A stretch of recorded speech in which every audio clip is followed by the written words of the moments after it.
Now, according to the latest figures, more than 1.5 million people regularly listen to digital radio in our region each week, and with plans for 97% of the population to be able to listen to it by 2015, many more digital transmitters are being installed right across the West Country.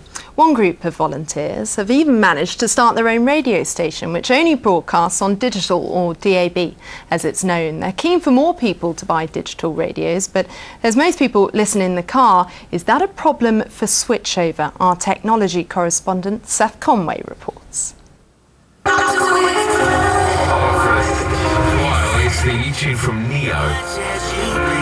You're listening to The Voice.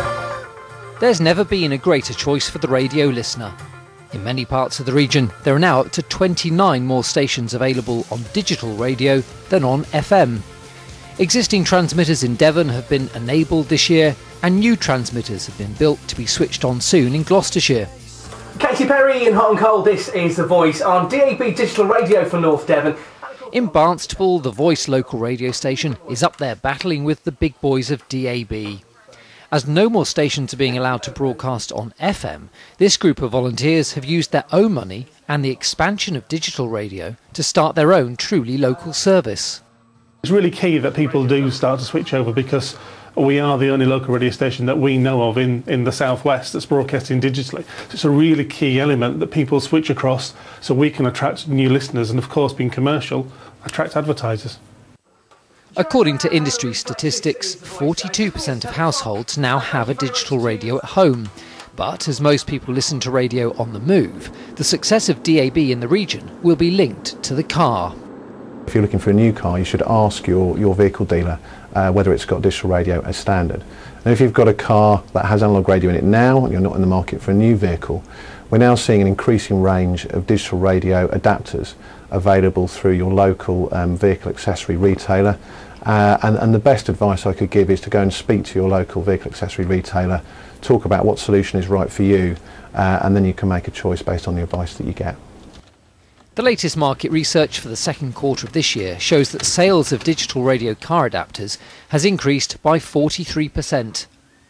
This product connects to the existing car stereo, but out of view, upgrading the built-in radio to DAB. So Graham, how does this box of tricks work? Right, Seth. Well, your radio is removed from the dashboard, and behind it is a great clump of wires and a plug like this. So we put this end into the loom, this back into the radio, and that gives us this T-piece to go into the AutoDAB box. And that's a digital radio box, that bit. And it's as simple as that? It's as simple. You have to put a DAB antenna into here, but basically that is it. So it's plug and play, but as you'll see from the installation, it's a little bit more involved than just that. Whereas another solution is a dashboard-mounted DAB unit that also connects into the existing stereo.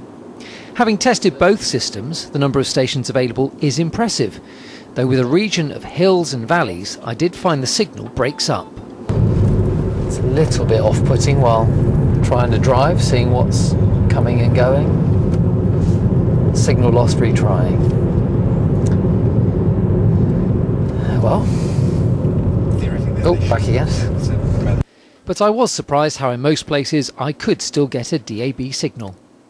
For those people though who don't want to change their radio, the good news for them is that the government hasn't yet set a date for the region when the FM, medium and longwave services will be switched off. Seth Conway for the West Country Tonight. I've got one in the house but not in the car. I still listen to the trusty medium wave in the car. I rely on my digital radio, but through North Devon, where Seth was there, it's really difficult. Very difficult.